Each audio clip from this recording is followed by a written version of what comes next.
Hello everyone, I am Divya Prakash from Care University. Today I am going to discuss about gadget business analysis by its share price, which is nothing but share market prediction in data science. Let's get started. So in today's presentation, we'll be covering introduction to data science life cycle, data science process, introduction to stock market, and finally prediction of stock market. So what is data science? Data science is an interdisciplinary field that uses scientific methods, processes, algorithms, and systems to extract knowledge and insights from structured and unstructured data and apply the knowledge and actionable insights from data across a broad range of application domains. Here, structure refers to that data is organized in a proper way, whereas unstructured data means data is not organized in a proper way. So, we'll understand data science by a simple definition. Data science is the extraction of actionable insights from a raw data.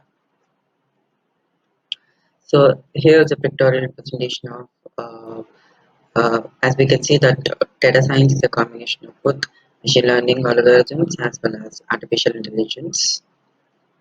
So here we'll be using data preparation, process mining, visualization, statistics, and deep learning, decision trees, and so on. So what can data science do for business? Data science. Extracting useful information and knowledge from large volumes of the data in order to improve business decision making or providing the business insights to make data driven decisions. So here's the data science life cycle. So there are totally 7 steps. So coming to the first step, that is business understanding. Asking relevant questions and define objectives for the problem that needs to be tackled. So we need to understand the problem and we need to act accordingly. Next step is data mining. Here we'll be gathering all the data and scrape the data accordingly. And third step is data cleaning. Here we will be fixing the inconsistencies, that is missing values in our data. So it is the most important step that we need to check for the missing values and we need to uh, fix those values. And in the next step, that is data exploration, will be explore the data through some uh, will be visualize or analyze the data using through some graphs or through some graphs. And next step is feature engineering. Here we select the important features and construct more meaningful ones using the raw data that we have. And later, uh, step 6 is predictive modeling, where we train the data using two sets. One is for training set and another one is for testing set. After predicting the model, we'll visualize this data using through using, using through some graphs, charts, etc. So this is about data science life cycle. Now let's move on to the data science process. Here uh, there are five processes. First one is obtain, scrub, explore, model, and interpret. In the first step, that is obtain, we gather the data from relevant sources. Next, in the scrubbing process, we'll clean the data uh, according to the required format. Next, we explore the data using some statistical methods. Next, in model phase, we'll be constructing the models to predict and forecast.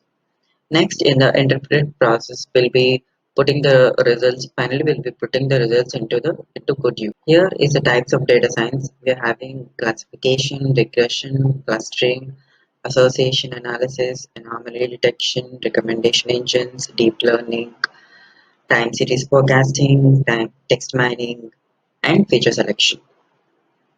So let's discuss about each of the things with examples. Classification. Classification is assigning voters into the known buckets by political parties. Next, regression. Regression is used for predicting the unemployment rate for the next year or and so on. And next, anomaly detection is used for predicting fraud detections and uh, fraud detections that is in credit cards, especially. And next, time series. And time series will be is helpful in sales forecasting, production forecasting, and etc. And in clustering, we're finding customer segments in a company based on transaction, web, and customer call data. Next, final thing is association analysis, where we find cross-selling opportunities for a retailer based on transaction purchase history. Next, we'll be moving on to some applications. What can data science be used for? It is used for anomaly detection, as we have discussed earlier. Uh, that is fraud detection or disease detection and crime detection. Next, automation and decision making, uh, where uh, where we check about background checks, credit worthiness, etc. Next, classifications. Uh, it is the most important as where we receive hundreds of mails every day. Where it's important to classify them uh, accordingly, like what emails are important and what are junk based. And next, forecasting. Forecasting in the sense sales forecasting, revenue forecasting, and customer retention forecasting. Next, pattern detection. In pattern detection, will be using it is used for weather patterns, financial market patterns, etc. Next, recognition. Facial recognition, voice recognition, and text recognition. Next, recommendations based on learned preferences. Like when we go to the when we purchase something from the Amazon, it will recommend this product is suitable for you, or you have purchased this, and this might be one of the. It will refer you something which you have purchased earlier based on your purchase history. And here are some other applications like e-commerce, healthcare, manufacturing, transport, banking, and finance. In e-commerce, as I've said, it is based on giving recommendations based on the purchase history. Next, in manufacturing, we can use data science for automating manufacturing units, maintenance, scheduling, anomaly detection, etc. And in bank, we can use for fraud detection, credit risk modeling, customer lifetime value, etc. And in healthcare, we can use this for medical image analysis, drug discovery, bioinformatics, virtual assistants, etc. And in transport, will be we can use data science for self-driving cars and car monitoring system, enhanced driving experience, enhancing the safety of passengers, and so on. In finance, we can use for customer segmentation, strategic decision making, algorithm trading, and risk analysis. Yeah. Now let's get into this share market prediction. So here I'll be using the Tesla dataset for in order to predict the stocks. And as we can see that here, Tesla's stock price on 29th April is 671.52 dollars, and we all know that it was founded by Elon Musk and Tesla. And what is stock? A stock is a type of investment that represents an ownership share in a company where buying and selling happens. So in a stock market, the person he can sell or buy the stocks based on a certain time interval. Uh, Here in stock market, we'll be having five key performance indicators which are most important and which are most commonly used uh, KPIs. They are open, close, low, high, and volume. Let's discuss about them in detail. So what is opening price, close price, high, low, and volume? Opening price in the sense it is the price at which the stock opens in the market when trading begins. Next, the closing price indicates uh, the last price at which a particular stock is traded for a trading session, which means the ending price of a trading session. Next, the high and low refer to the maximum and minimum prices in a given time period, and volume indicates the total amount of trading activity. Now, steps for stock market prediction. The first step is based on historical data. We generate indicators. Next, choosing the training dataset and validation set. Next comes putting into a rough set model. Next, uh, later we extract the trading rules, and finally we implement it in the real market. So the most important model is a linear regression model that we'll be using in now in the stock market prediction, where linear regression can be used to find a relationship between two or more variables of interest and allows us to make predictions once these relationships are found. Here we'll be having va- uh, two variables such as one is independent variable and another one is dependent variable. And the linear regression formula is y to the base I equal to alpha plus beta x to the base I plus e to the.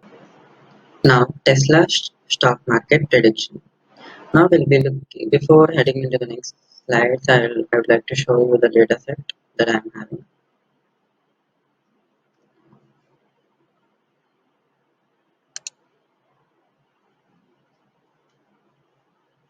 So this is our data set. We're having date, open, high, low, column, close, and volume columns with values.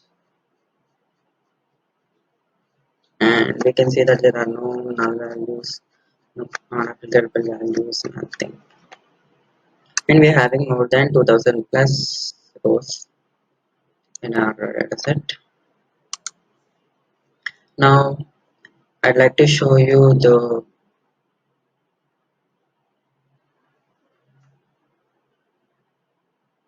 project where I have done perform the commands with all these things.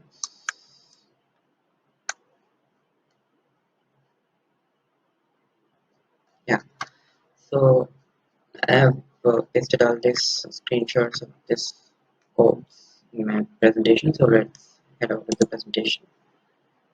So yeah, here will be first step is to import the libraries that we require. Importing pandas, numpy, sklearn, matplotlib, etc. And after importing, we have to read the dataset using the command pd dot read underscore csv. Next, dataset dot head indicates the returns the first 5 rows of the data, that is 0, 1, 2, 3, 4. Total 5 rows are returned. Next, pd dot to underscore data time is used to properly format the date into year, month, and date. Here in the previous slide, we are having it as day, month, and year. So using this command, we can convert it into year, month, and date. And here is dataset dot shape. It returns total columns and rows that we are having. And next, dataset dot is null. So using this command, we can check whether we are having any null values or not. So here we are not having any null values, so it returns 0. Next, dataset dot is na of dot any. This command is used to check whether we are having any non-applicable values or not. If there is no non-applicable values, then we return false. So next, dataset.info. This describes the structure of our data that we are having. And next, dataset.describe. This returns the count, mean, and standard deviations of our data that we have.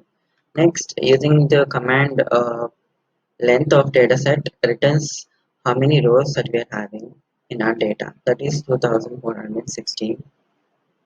Next, using dot plot command, we can plot our graph, and here we are using column open price. So this in as we can check that it is increasing graph, though there are some decreasing things. So it is continuously increasing. Next, yeah, as I have earlier said that we'll be having two variables. One is dependent and second one is independent. Here, open, high, low, volume are independent variables, and y is a dependent variable which contains closed column. So here we are importing the train underscore test underscore split and performing the uh, uh, splitting of the data sets into two parts using train underscore test underscore split command. Here, as we can see that x underscore train dot shape and x underscore test dot shape. Here we can observe that 1812 rows are dedicated or given to the training set, and 604 rows are given to the test set. Here 80% of the data is given to the training set, and remaining 20% is given to the test set. Next, we have to import the linear regression model from the sklearn.linear underscore model library. And here we have imported them, and we have assigned it to the regressor variable. So regressor dot fit underscore x underscore train comma y underscore train. This indicates whether our model is fitted into the linear. We are checking whether what is our fit. It is a linear regression, and here regression and regressor under dot coefficient returns uh, the what do you say, the mean values. So regressor dot coefficient predicts the difference between the training and the response variables.